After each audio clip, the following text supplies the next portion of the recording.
kindly for joining us on our flagship show. It's the I Love CVille Show here on the I Love CVille Network. It's a pleasure to connect with you guys on what has been a very busy week for our team, our studio, and our building in downtown Charlottesville. Deals are materializing and closing. The news continues to percolate and escalate, and we do our best to stay at the forefront of the deal flow and of the pulse of the community. I think this show embodies that in a lot of ways. What we try to do with the I Love CVille Show is we accumulate information, whether it's the business community, politics, nonprofits, sports, development, the economy, and real estate. And we make notes of what's going on, and then we pass that information on to you. I think we did that yesterday with Dr. Daniel Halpert, Judah. Dr. Halpert is the visionary businessman behind Coco's. Is it Coco's Adventure Park? That's almost it. I think it's Coco's Adventure Center. Oh, we talked about it yesterday. It is Coco's Adventure Factory. There you go. And that's going to open early next year. If you didn't have a chance to listen to a man who's putting millions of dollars on the line, literally millions of dollars on the line, and signing a 10-year lease, personally guaranteed 10-year lease that's collateralized by real estate that he owns. He said on yesterday's interview, his insurance overhead alone for Coco's Adventure Factory, which is going to be an indoor family fun park. It's going to have trampolines and an arcade and bumper cars and slides with LED lights and zip lines and Ninja Warrior courses and rooms to rent out for birthdays and a cafe and an adult lounge. I mean, this is the 2025 version of Dave & Buster's and Chuck E. Cheese and a theme park and Planet Fun that used to be on Berkmar Drive, 20 years ago here in Albemarle County. He has got so much on the line for this business he's going to bring to market early 2026, but he was cooler than the other side of the pillow, in the words of the late, great Stuart Scott. I was very impressed with Dr. Daniel Halpern, the serial entrepreneur. That interview on ilovecville.com or wherever you get your podcasting content. Today's program is going to offer you more breaking news. We had Supervisor Ned Gallaway on Real Talk with Keith Smith this morning, and he offered perspective on Home Depot and its pursuit of a flagship store in Albemarle County in the old Fashion Square Mall location. He offered us a timeline of what's coming and shared other perspective. And this is from a man who's an Albemarle County Board of Supervisor and whose district, the Rio District, is exactly where the development is happening. So he knows this project better than just about anybody, folks. This is why we elected him into office. We're going to relay that information to you on the I Love CVille Show. Also on today's program, we're going to talk about Albemarle High School. Teachers, Judah, and students at Albemarle High School during a trial phase of school resource officers in the hallway, police officers in the hallway at the largest high school in Central Virginia, Albemarle High School. They, in overwhelming capacity, voted in a survey, and 85% responded favorably, students and teachers, that police officer in the school, in the hallway, was something that should be done by Albemarle County Public Schools. 85% said it was a positive experience for them to have a police officer in the hallway at the largest school in Central Virginia. I want to talk about that on today's program, and I want to say, isn't it about damn time we get the school resource officers back into the hallways of middle schools and high schools across the entire region? Isn't it about damn time we start ignoring the noise from the activists who say that police officers create a pipeline to prison for students? And isn't it about damn time that we return these officers that are not just about law and order, but are at a sounding board, a voice of reason, someone to look up to for many of the middle school and high school students in the area? I mean, heck, earlier today, there was a bomb threat, Judah. There was literally a bomb threat in our community. Did you see that news? Let's weave Judah Wickhauer into the program. Judah Wickhauer, the director and producer of this fine and fair talk show. Burley Middle School was on lockdown today, literally this morning. Wow. Because of a bomb threat. The students at Burley Middle School were bused to Monticello High School. Wow. So that the Albemarle County Police Department could search for suspicious activity or suspicious bomb materials within Burley Middle. The students were legitimately outside on an athletic field just waiting to get clearance to return back to their classrooms, to their hallways, to their cafeterias. I've been there. Is it not about damn time we get the school resource officers back into the hallways? We'll talk about that today. We're going to talk on this program experiential businesses that are needed for the community. We got 3 coming, and they're coming within the next year. We got Mike and Jessica Kinnick with Rock Revolution, a bouldering, rock climbing gym on Old Ivy Road where the Pure Bar exercise studio used to be, kind of across the street from Davenport Field, from the Dish. That's going to be opening in the very near future. That's an experiential business that's coming to our community. We have CVille Smash, an indoor pickleball concept. Friends of the program, Colleen Cheer, Lauren, Chris Crater, they're going to open this in the old Marshall's location at Seminole Square Shopping Center. We just chatted and are very much getting to know Dr. Daniel Halpert, who's opening Coco's Adventure Factory in the old Big Lots location. That's 3 experiential businesses within the next 10 months that are opening in Charlottesville or Albemarle County. I'm going to ask you, the viewer and listener, I'm going to ask you, Judah B. Whitcower, what other experiential businesses should open in Albemarle County or in Charlottesville? What other buildings, office, commercial, retail, can we convert into experiential businesses, experiential offerings that cannot be cannibalized by the internet? Can't play pickleball on Amazon. Can't go bouldering and rock climbing on Amazon. You can't go on a zip line or a Ninja Warrior course, Judah, or a trampoline park on Amazon. What other experiential businesses should open in this community? I want to have that topic and conversation on today's show. I'm going to ask you a very pointed question. And she did a great job developing the site. Her name is Shannon Worrell.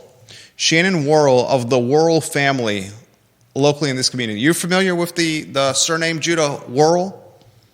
What notable business did the Worrell family used to own in Charlottesville, Albemarle County, and Central Virginia? They sold it to a major corporate conglomerate who does what a lot of corporate conglomerates do. They suck the life and soul out of the business. That's a huge hint. Man, that's a tough one. I can think of 1 or 2 businesses, but I can't place the name. The Worrell family used to own the Charlottesville Daily Progress. Among other media outlets, the Worrell family owned the Daily Progress. Okay. Shannon, her family, the caretakers of the newspaper, before they sold the newspaper to Media General out of Richmond.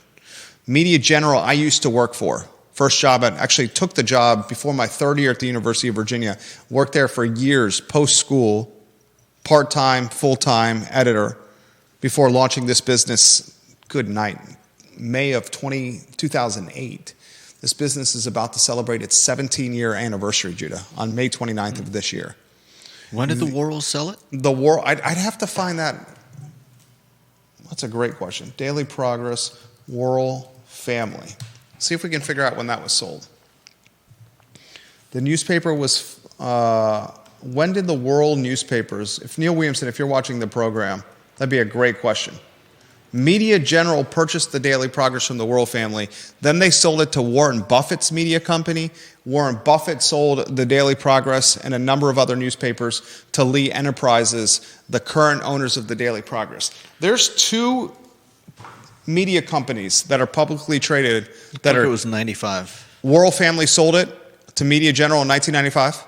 Yeah. That makes sense. I started working for Media General in 2002. And when I started working there in 2002, I could already see the slicing and dicing of overhead and just the soul-sucking of a publicly traded company here in Charlottesville. There's 2 publicly traded companies that own media brands in the greater Charlottesville area. Do you know what those two companies are? Media General. Well, no. Media. If you were listening, Media General sold to Buffett Media. Buffett Media sold it to Lee Enterprises. Lee Enterprises owns the Daily Progress and owns the most amount of newspapers in the Commonwealth of Virginia. Gray Media owns NBC 29. Gray Media and Lee Enterprises have one thing in common. They suck the life out of companies, out of brands, out of staff, out of local publications. They slice and dice staff. They give them limited resources, limited reimbursement for mileage, for food. They cut pages out of publications. They cut newscasts. Gray Media, the owner of NBC 29, and Lee Enterprises, the owner of Daily Progress, those two companies are eroding, crushing local news in this market we call Central Virginia, which is 300,000 people strong. Yeah. Shannon Worrell, she's tied to the Worrell family who owned the Daily Progress. The last heyday for the Daily Progress was the Worrell family. Ever since the Worrell family exited its position with this brand and publication, the Progress has struggled and deteriorated. She is the developer behind the 10th Street shops, the 10th Street apartments. The initial flagship tenant was our friend of the program, Curtis Shaver. I was texting with him last night. Love Dirty Curtis Shaver. Love that man dearly. His team opened Peloton Station. Yep. Now it's Guajiros. Yep. In that shopping center where Guajiros is currently located, you've had a significant amount of turnover in a very short period of time. In a short period of time, you've seen Peloton become Guajiros. You've seen Mud House close. You've seen the location right next to Mud House. Was that a bakery of some kind? Bowerbird also close in that location. Wow. I'm going to ask you, the viewer and listener, why have the 10th Street shops and that 10th Street development project that Shannon Worrell is the visionary behind, why have they had so much significant turnover despite being in the absolute heart of the city of Charlottesville? We'll have that topic on today's show. I want to talk which shopping and dining district will boom next in the Charlottesville-Albemarle County area. I'll have a little commentary on Ryan Odom, the VCU head coach. By all accounts, Ryan Odom is the next head coach at the University of Virginia, folks. Media insiders are doubling and tripling down on Ryan Odom, who was a ball boy for Terry Allen. Dave Odom, Ryan's father, was an assistant coach in University Hall under Terry Holland.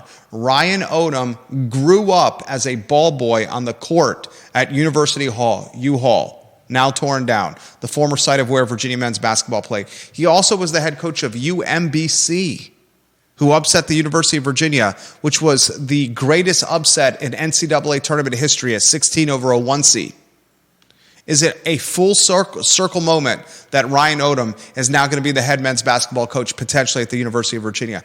Or some people are saying that UVA is settling, that this guy's only won one tournament game, one NCAA tournament game, and that one victory was against UVA with his UMBC team. We'll talk about that today. And I want to highlight a fantastic family in this community. One of their 4 daughters, Belle Dalton, is playing in the U.S. Squash Championship. Why don't we give a little plug for Belle? Do we have a photo we can put on screen? She's in Philadelphia right now at the Arlen Specter Center, playing in the U.S. Junior Gold Squash Championship. St. Anne's Belfield student, Boar's Head Resort, Boar's Head Squash, MacArthur Squash player, Stephen O'Dwyer, her head coach. Best of luck to Belle. I love seeing locals do big-time things. Locals doing big-time things on a national stage. You kind of were highlighting this. Wasn't there a Charlottesville resident making noise in the White House? Yeah, there was a Charlottesville resident making noise in the White House. I think there was something about women's sports where they have all the awards. I forget what that was about, but yeah, more recently, it was an 80-year-old man who chained himself up near the White House to protest defunding of the Veteran Affairs Department. I don't know the exact name, but and the police let him stay. An 80-year-old chained himself outside the White House? Yep. 80-year-old veteran, Vietnam veteran from Charlottesville, Richard Hobcraft Allen III. Say that 3 times fast. I could if you want me to. I would love to hear you say that 3 times fast without looking at it. Richard Hobcraft Allen III. Richard Hobcraft Allen III. Richard Hobcraft Allen III. Very nicely done, Judah Wickow. The rain in Spain. He chains himself outside the White House. Had his hands inside a pipe with a sign that read, "King Trump and President Musk are killing veterans." Very curious to see what happens to the Musk gallery that opens in Stonefield, guys, and how the community responds to that. He was protesting cuts to the Department of Veteran Affairs, and there are whispers of I think people planning on protesting the entire Stonefield if Tesla moves in there. But as I think has been noted, it's probably out of management's hands by this point, as there has likely been, a lease already signed. NBC 29, guys, this from Bill McChesney, has gotten so bad. He says the Newsplex is absolutely eating their lunch. Neither is fantastic. But I will concur with William McChesney that the Newsplex, CBS 19, is putting on a better news product than NBC 29 right now. And woe have the tables have turned, because NBC 29 was the market news leader for generations. Now, gray media owns them, and they have become a shadow of their former selves. Let's get to the lead topic on today's program. Supervisor Ned Gallaway on Real Talk with Keith Smith earlier today. I've said on this network that one of the most influential developers in all of Albemarle County is a Fortune 100 company named Home Depot. Home Depot was granted a boatload of tax breaks by Albemarle County. And part of that agreement, where Home Depot gets tax breaks, they own Fashion Square Mall, except for the JCPenney, which is owned by Richard Hewitt, a real estate magnate in Charlottesville, Albemarle County, and Belk. Belk is owned by their corporate entity. Okay? The rest of Fashion Square Mall is owned by Home Depot. Home Depot gets tax breaks from Albemarle. In exchange for those tax breaks, those tax advantages from Albemarle County, Home Depot is responsible for opening its hardware store before December ends in 2025. They are, according to Ned Gallaway, well ahead of that schedule. Home Depot is also responsible for revitalizing the mall and revitalizing the Red Lobster restaurant next to the mall. On Real Talk this morning, Ned Gallaway offered some insight into what Home Depot is doing at Fashion Square Mall, including some insight into the timeline of development. Do you have that sound ready to go? Give us that sound. This is Ned Gallaway, Rio District Supervisor on the Albemarle County Board of Supervisors. His district is right where Fashion Square Mall and Home Depot's project is located within. Ned Gallaway in 3, 2, and 1. Tax. The ones we'll see get online that will make a difference, Fashion Square Mall. If you looked at the assessed value of Fashion Square Mall compared to 10 and 12 years ago, we've lost a ton of revenue as that site has done nothing but decline. Yeah. So we're turning that around right now, right? Home Depot is going to be, I hear they're going to be open by July now, I think somebody said. They have to be open by Christmas of this year based on tax or an incentive that we gave them to help get it built.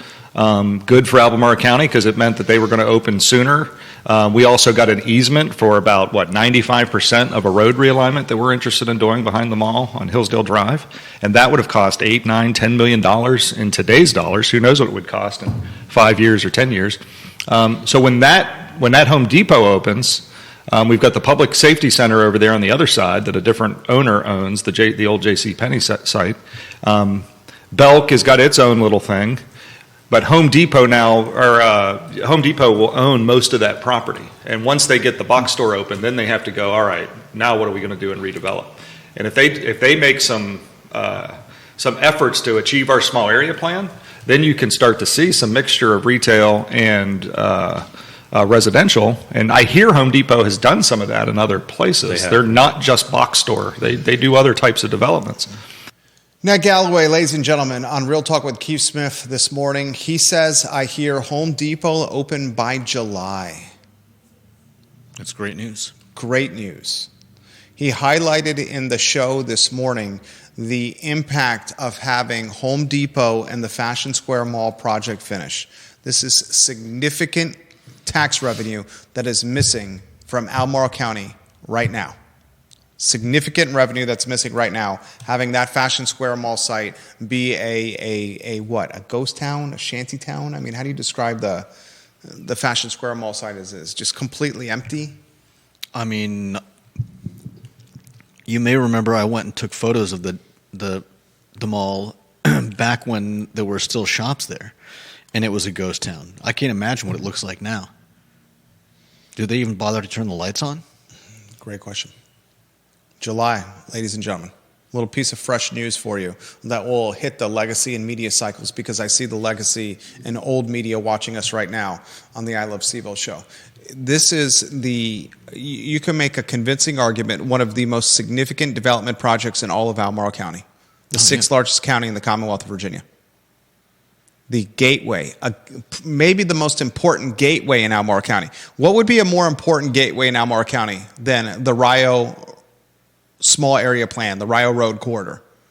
Do we make an argument that coming into Pantops is a more significant gateway than Rio? I do not. Do you? No, I wouldn't. I mean, we saw what happened. We've seen what happens to restaurants that settle at the top of the hill, right? Lonnie Murray, what's the most significant gateway into Albemarle County? Is it the Rio Gateway?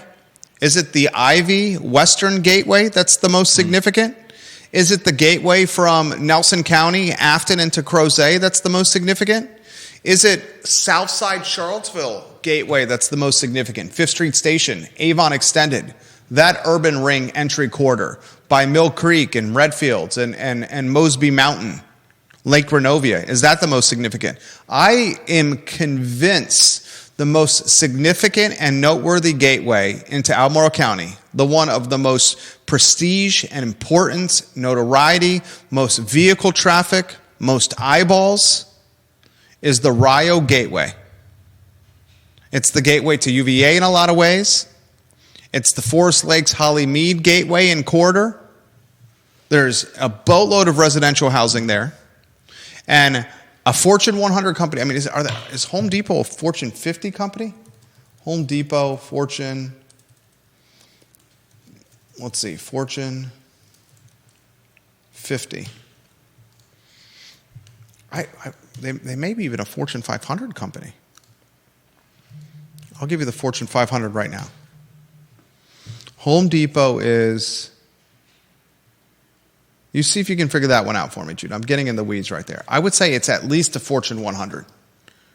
Their project of taking the Red Lobster and the mall and turning into something is one of the most significant development projects we've had in Albemarle County in some time. And that's bananas to stay, because we're entrusting an out-of-market entity that's publicly traded, that does not have ties to our community, to really determine the face or the brand of an entry point to Albemarle. But that's the trust the soups have put into Home Depot. July is the expectation. All right. Give me that tidbit once you have it, if you could, Judah. Home Depot is in the top 50 of the Fortune 500. It's a Fortune 50 company. A Fortune 50 company right there. James Watson watching the program, his photo on screen. Someone should open a simple sports bar in the old Red Lobster location. Simple concept with screens, burgers, wings, and beers. Plenty of potential customers between Dunlora, Greenbrier, plus all the 29 traffic.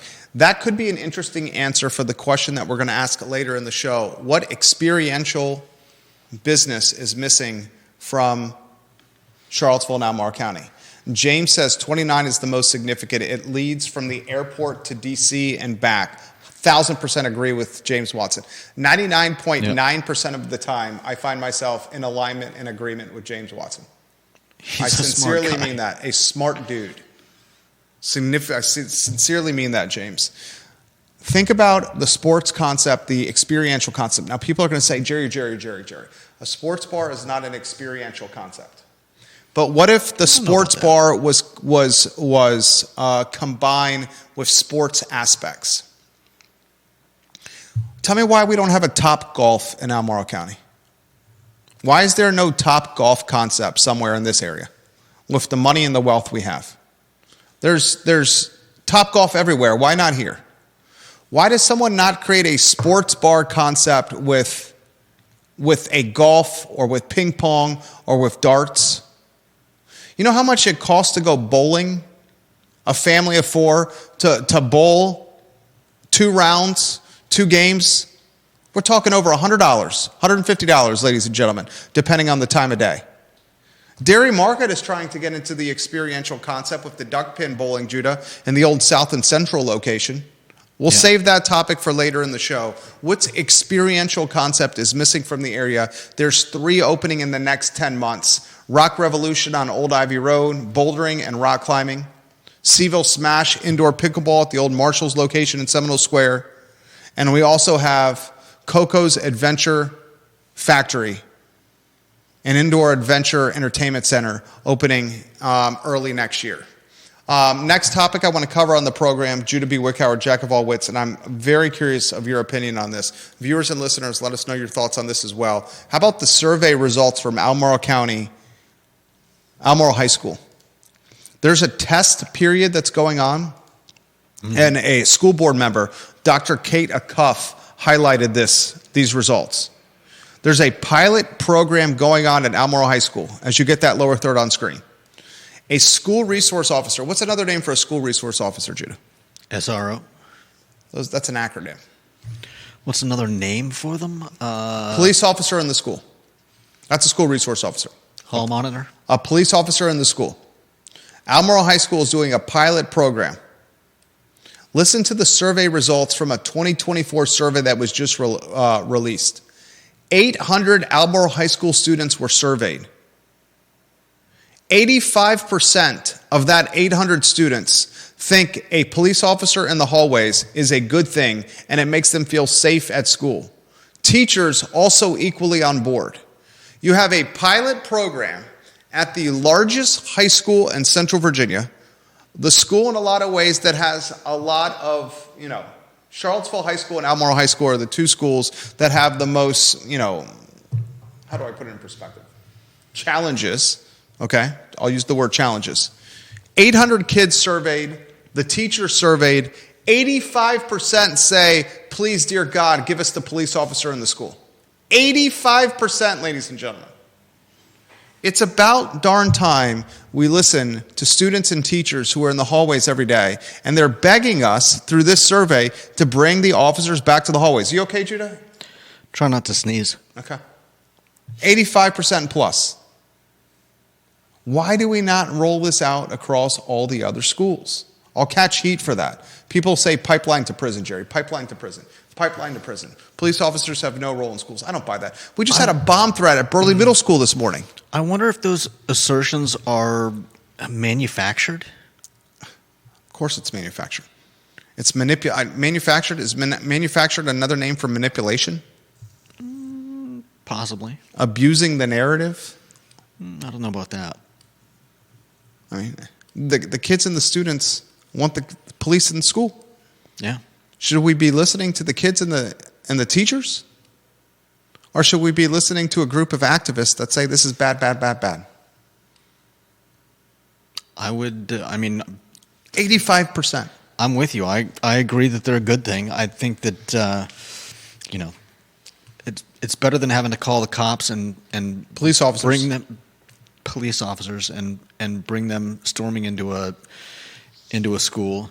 I think that's far more disruptive than having someone who is actually there on a regular basis, knows the students, knows the teachers. I would like to see proof that that SROs are disruptive or in any way contributing to the supposed pipeline to jail that some people assert is the problem.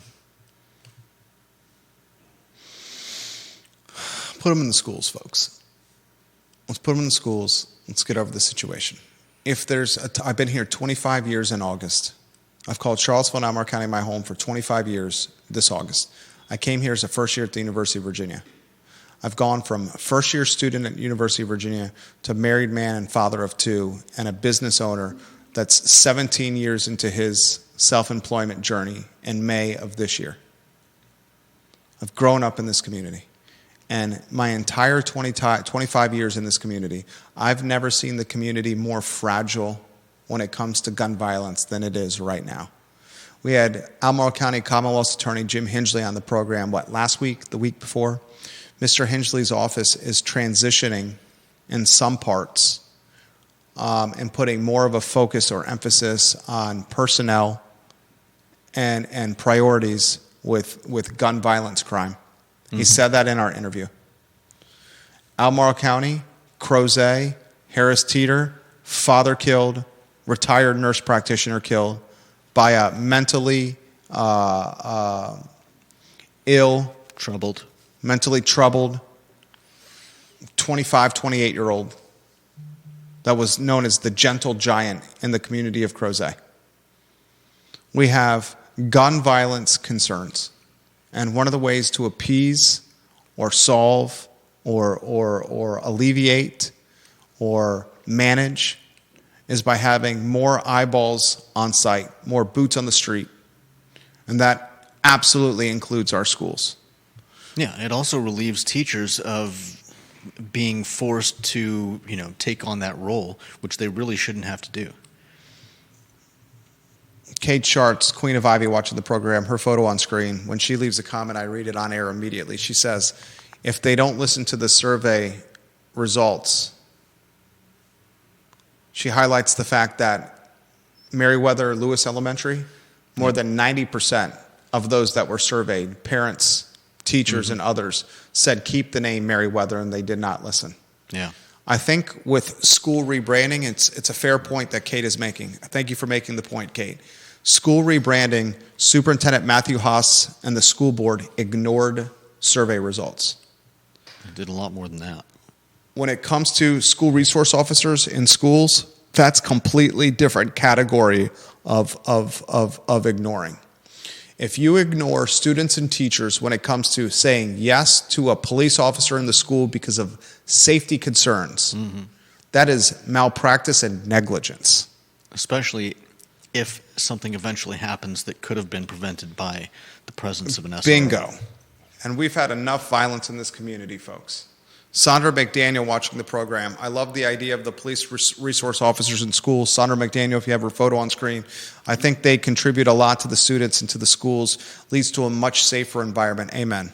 Georgia Gilmer watching the program. So they can do the opposite of what the police that elected them want.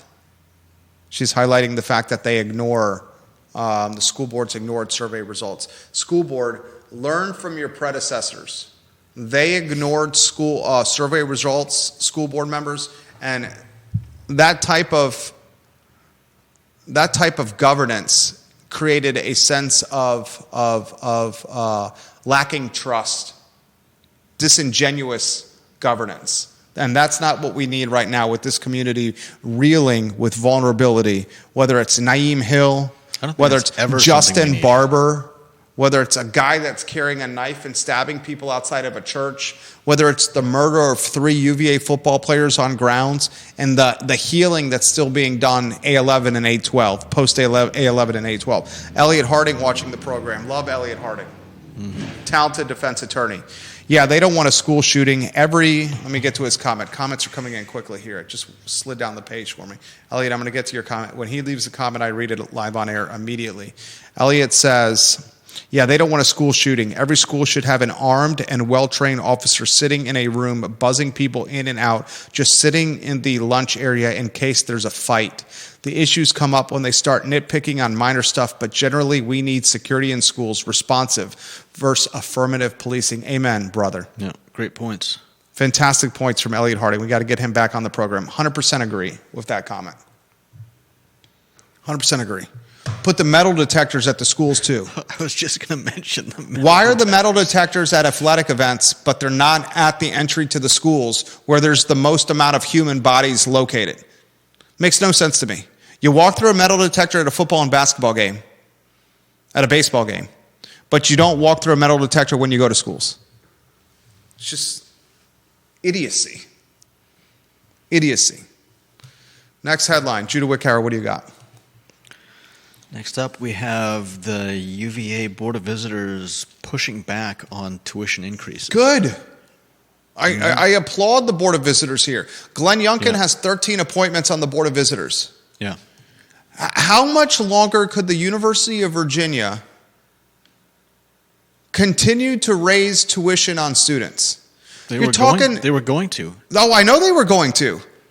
The folks that operate the university were saying, we want tuition increases.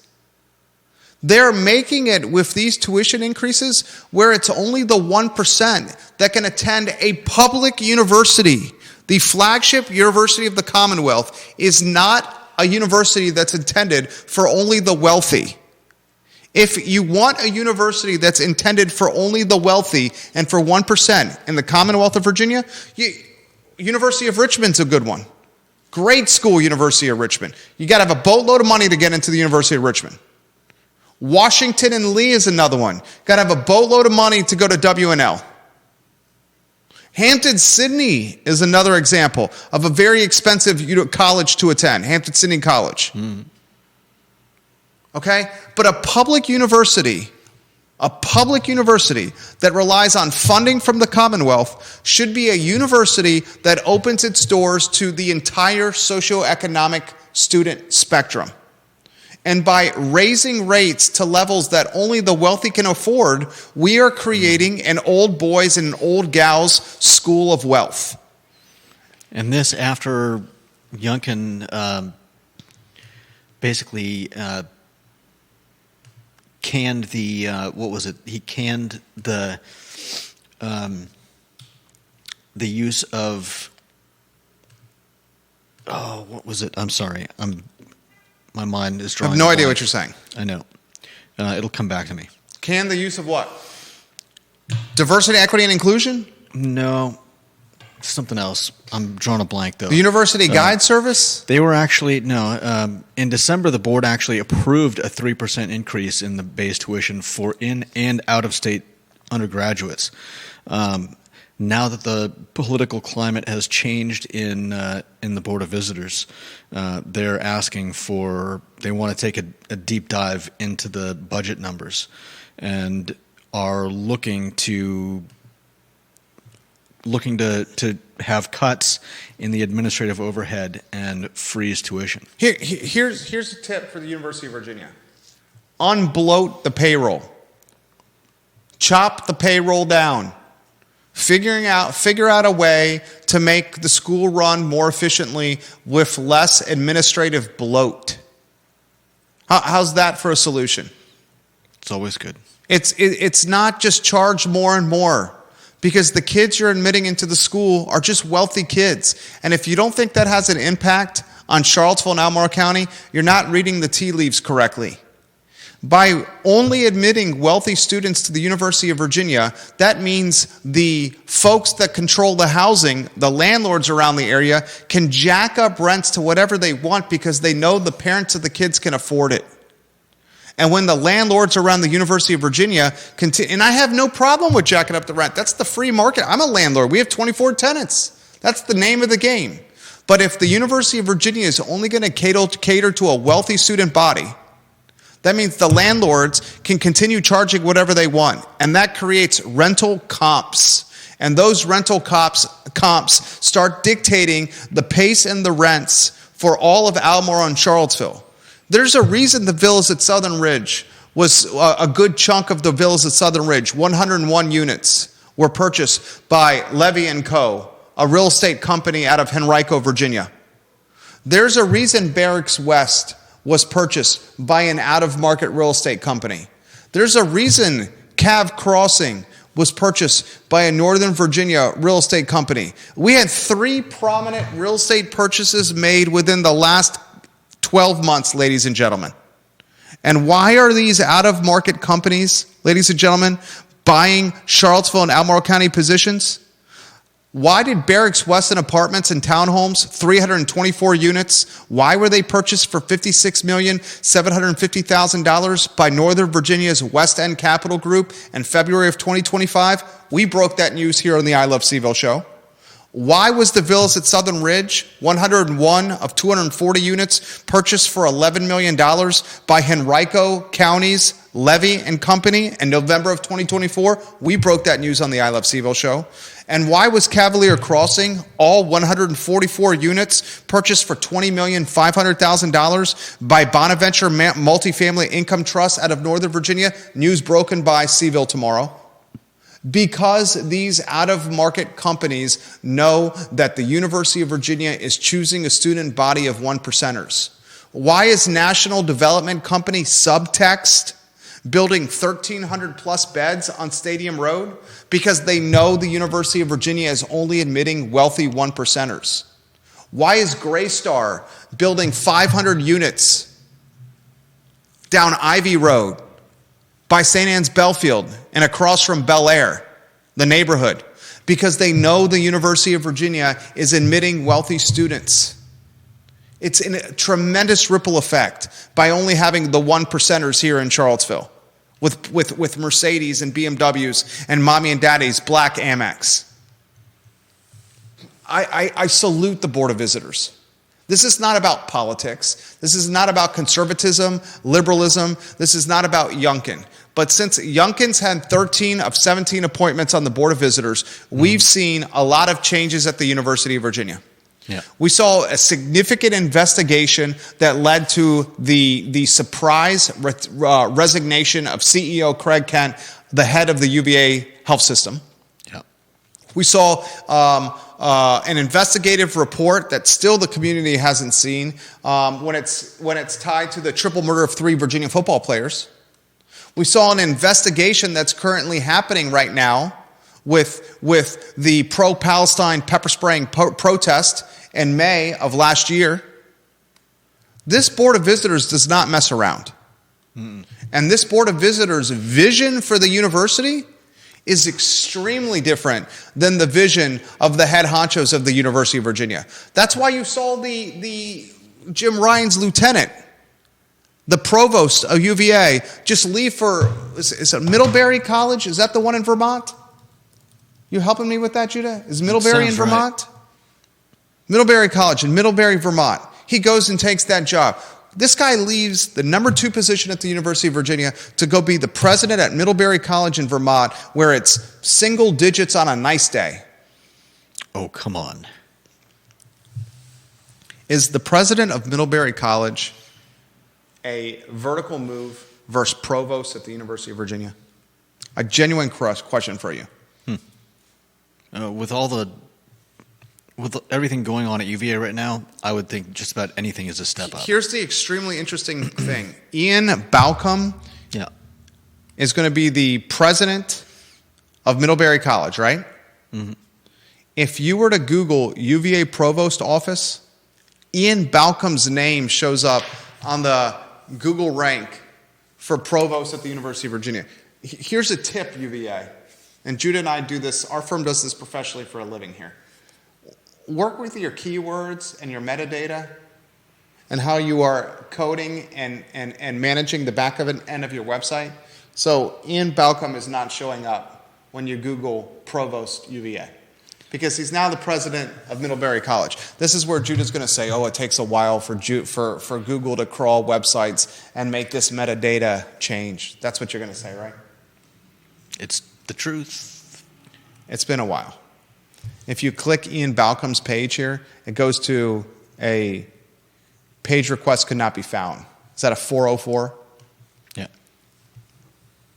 Unbelievable. Is that a vertical move going from executive vice president and provost to president of Middlebury College? Or is that a lateral move at best? Is that Ian reading the tea leaves saying, this Board of Visitors is going to be here for a while. I need to get the hell out of Dodge before they push me out of Dodge? That's a question for the viewer and listener. Cocktail fodder for your cocktail party. Yeah. Jerry from John Blair, his photo on screen. As to the experiential opportunities, are there any nightclubs for dancing? It's really strange for an area the size of Charlottesville not to have a true nightclub. Lonnie Murray's photo on screen. I don't think we have him. Lonnie Murray says, we got to get Lonnie Murray on the ranking there. He's a very influential viewer and listener whose opinion I respect. He says, I'd like to see a guide service that takes people on outdoor adventures. That's a great idea, Lonnie. There's a lot that Charlottesville is like. That is a genius idea, Lonnie Murray. An omni-experiential business where it's a guide service that they can lead hiking like Walnut Creek or Crabtree Falls or Biscuit Run, or lead mountain biking jaunts on O Hill or Pretty Creek. Is there a spot? This is a genuine business for the viewers and listeners. This is why people pay us $2.95 an hour to come to this office, to sit at our desk and pick our brains on how they could gain market share or launch brands, figure out spaces for them to grow their businesses into, acquire real estate, get funding to grow their business. This is what we do. It is not podcasting. We enjoy doing this, creates deal flow, but this is not in the top 5 of what we do. What we do is help businesses gain share from competitors and grow. Is there a spot where my family or me and my friends can go to a location and get intel, maps, or have an individual that's an expert lead us on a hiking excursion of Crabtree Falls or a mountain biking trip at O Hill or Pretty Creek or Walnut Creek or Ragged Branch? Is there an outdoor business service guide that you can go somewhere and someone at a location will give you insight and expertise into the area? It's a good Why question. does that business not exist? With the mountain biking trails that are out there, the hiking trails that are out there, the water that's around the area. Is that your next omni-experiential business for this area? Think about the little overhead you need to operate that business. People are like, how's this business successful? You want to know how this business is successful? I'm going to explain to viewers and listeners how the Miller organization is successful. Well, we own the real estate our business is in, so we're paying rent to our real estate company. Our overhead is human labor. That guy right there, extremely expensive. You look at it on screen, well-deserved. You're a talented individual, expensive but talented. Our overhead is labor. We're not selling widgets. Mm-hmm. We're not selling burgers or steaks or shrimp or scampi. I'm not selling stuff on a shelf. I'm not selling cars. We get mailbox money from 24 tenants on the first of the month. Percentage of the deals that we put together, and we charge an hourly rate that justifies our talent. That's a company. This outdoor company can do a similar thing.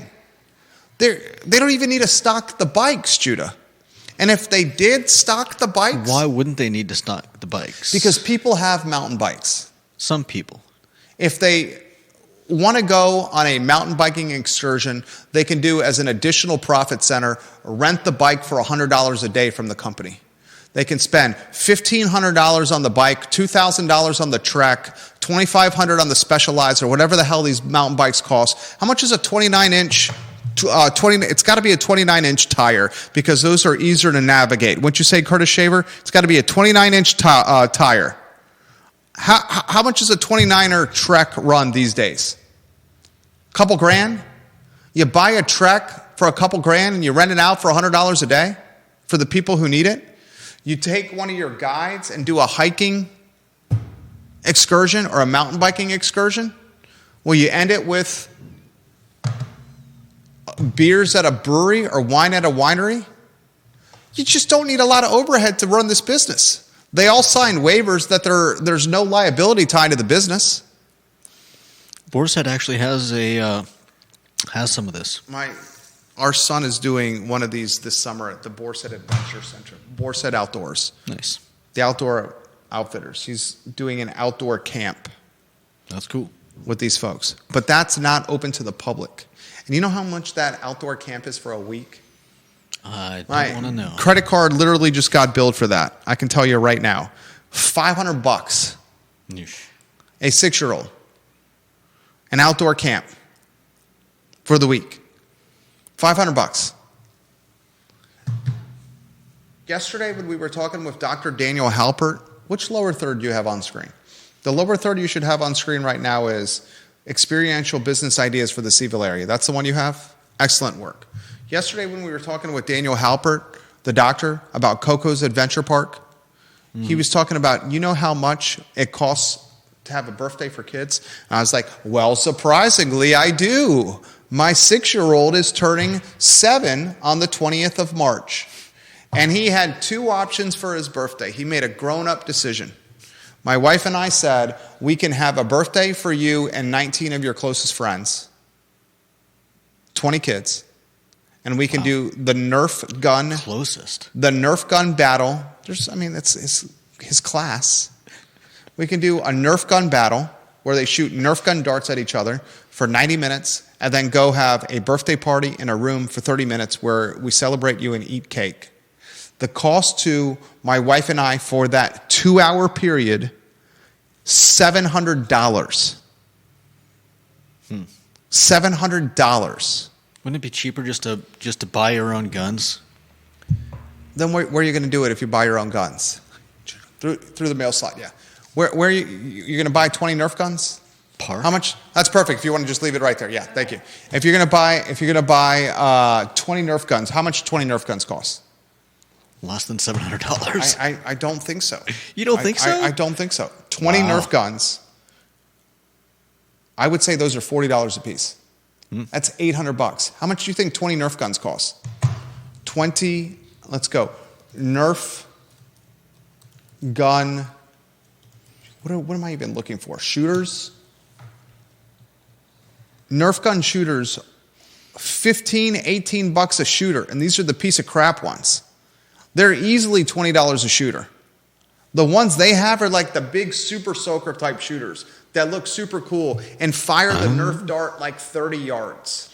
I mean, I'm seeing Nerf shooters for $15, $20. Okay, I just said $20. 20. That's for the big one. Okay, so let's go 20. 15. All right, can we go 20? 8 for a handgun one? Okay, so 20 times 20. It's $400. I know. Okay, so $400, right? Yeah. Okay. If you get the biggest ones. Then you get, how much is the cake going to cost? I can't remember the I'd last say time I a bought cake is $50. There's $450, right? Where are you going to do it? Park. Okay, let's say you do it. Backyard. You got a giant backyard. We have 4 acres. At minimum, if you do it in the way you're talking, it's $450. But you can do that every year. For $450. We're going to store the Nerf guns? Well, what are you going to do? Throw them away when you're done with a day of using them? $450 versus $700, and they do it all for you.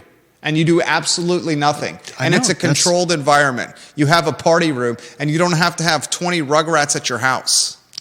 You've got an adult decision. This is called You've got an adult decision to make. Value proposition. My point is this. Our son said, I'm going to pass on that opportunity. Instead, I want you to have a day that's all about me with grandma and grandpa coming.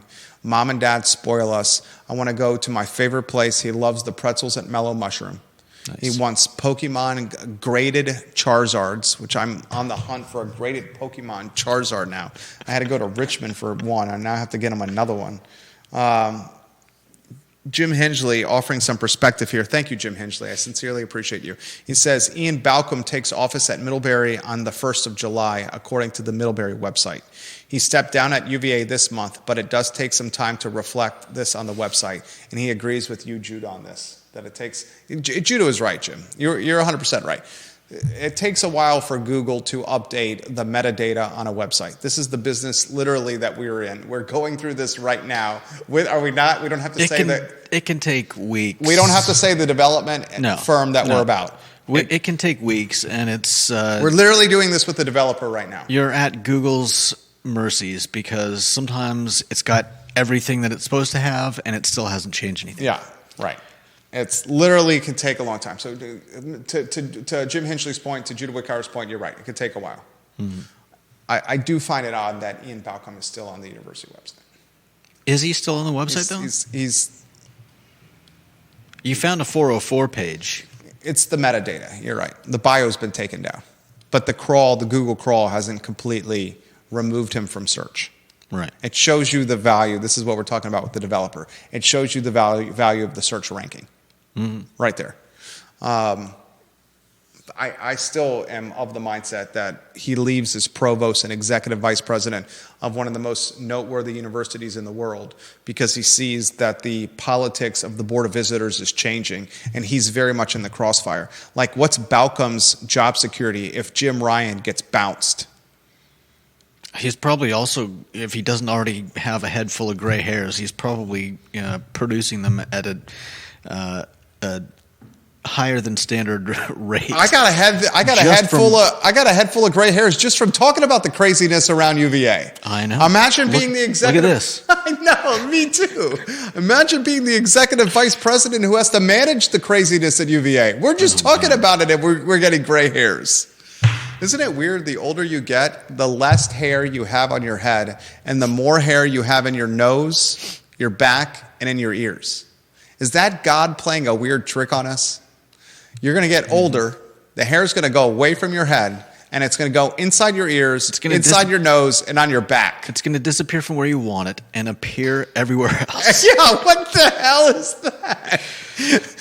Exactly. I think it's to keep us humble. Is that what it is? Yeah.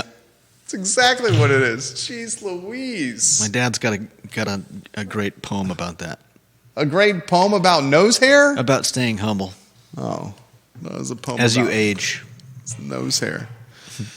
No. Oh, Lonnie Murray. Lonnie, we need to get Lonnie Murray's photo for the screen. He says, I imagine cross-marketing with other tourism opportunities so you spend one day at Monticello, go kayaking the next day, then go on a rock climbing. Go to Market Street Cam. There's Rob Stockhausen. He's looking for the spectacle shop, I believe, over here. One of the most noteworthy commercial brokers in the area. Do we see him? Pounding on the door over there? Is he pounding on the door? No. He hasn't reappeared. I'm wondering what he's up to. That's not him. Look, there he goes. We're stopped. They can see him in the left hand side of the screen. A talented pickleball player, Rob Stockhausen, one of the most noteworthy commercial brokers in the area, right outside the I Love CVille studio.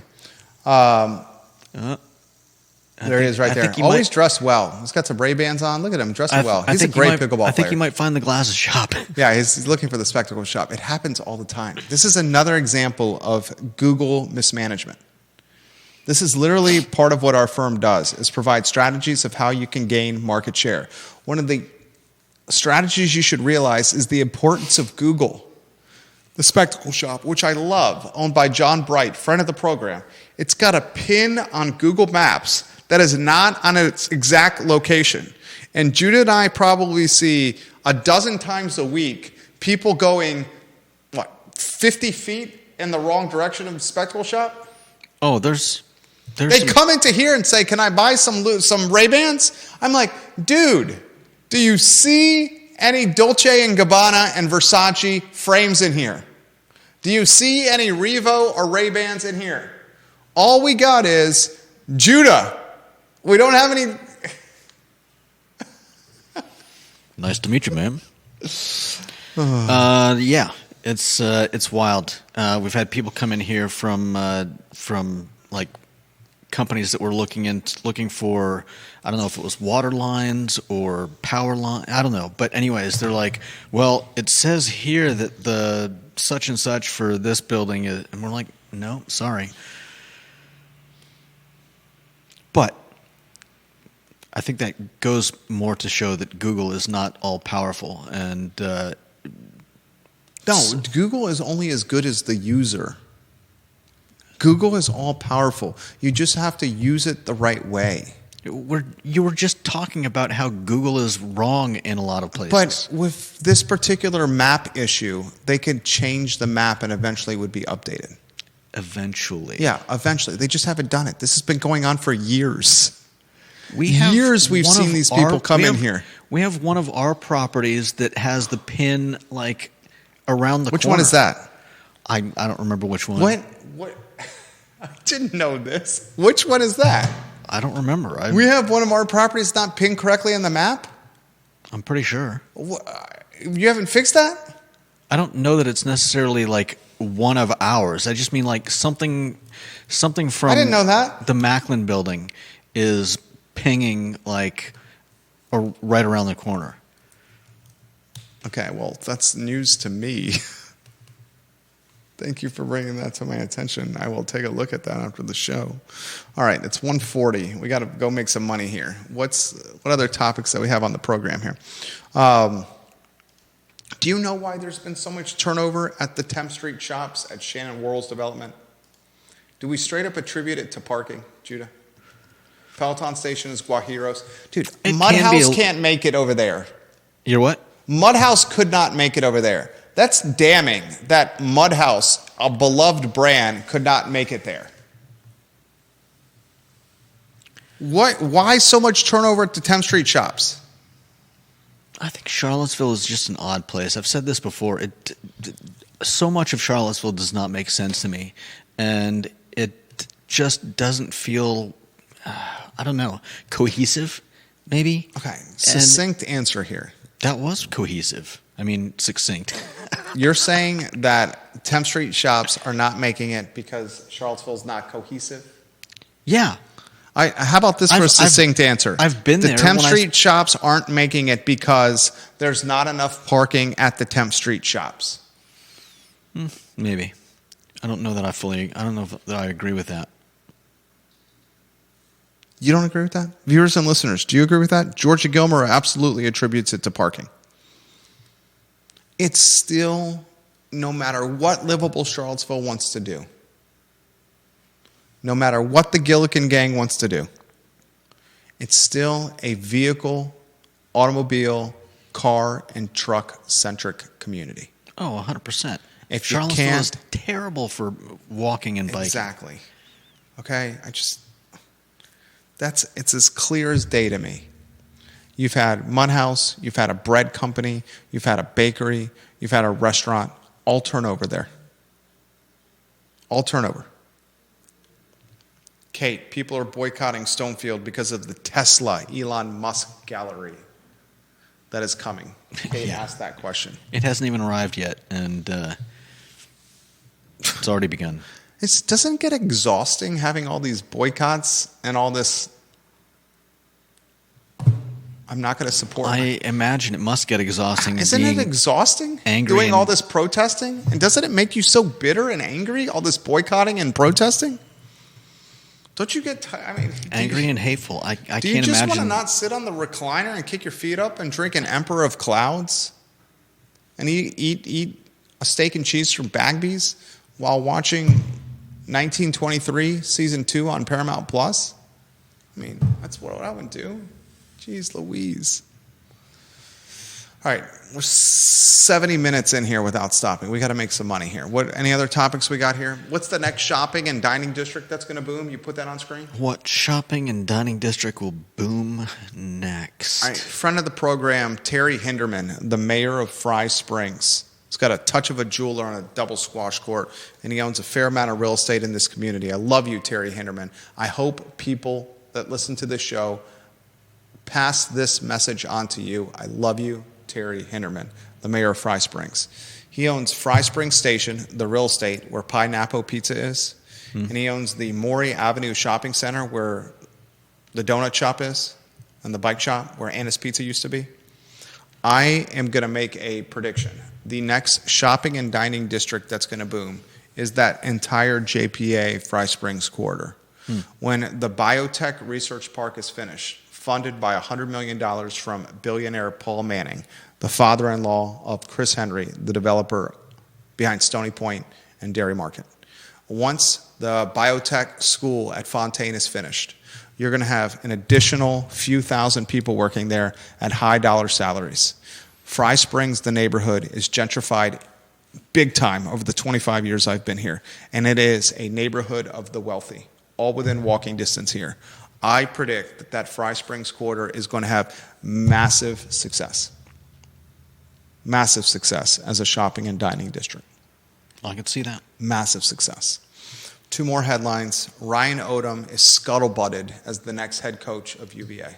This guy was a ball boy at the University of Virginia because his father, Dave Odom, was an assistant coach under Terry Holland, the head coach of the men's basketball team at one time.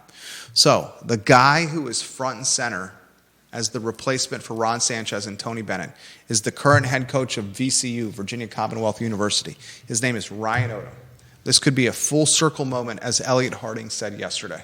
He goes from adolescent ball boy at University Hall, his dad an assistant coach on the staff, to head coach of the team. Haters or naysayers are pointing to the fact that Ryan Odom only has one NCAA tournament win, and that was when he was the head coach of UMBC. And UMBC beat whom, Judah? Beat which team? UVA. UVA, and the greatest upset in NCAA March Madness history. Really? Folks are saying we're hiring a guy that's only got one tournament ring on his resume. But it's a banger. It is a banger. It's an absolute banger. Unfortunately, it's a banger. You're absolutely right. Great use of the word banger. And we'll close the program with some love for Belle Dalton. She is playing the St. Anne's Belfield student, the MacArthur Squash Center talent, one of the best players under friend of the program, Stephen O'Dwyer's squash program. Belle Dalton is playing in the U.S. Squash Championship in Philadelphia, I believe, as we speak. Nothing but love and the best of luck for Belle Dalton. She is a baller. She's a scrapper. She's competitive. Her photo on screen, she is a fighter. She has hustle. She has chutzpah. She has grit. She hits clean lines and clean rails. It's a beautiful squash ball. And she is just a competitor of significant talents. Wish her the best of luck as we champion and celebrate anyone from the Charlottesville area that's doing something on a national stage that's positive for our community. I thought Judah Wickower was on point today. My name is Jerry Miller, and that's 75 minutes of the water cooler of Charlottesville in Central Virginia, and it's called the I Love CVille Show. So long, everybody.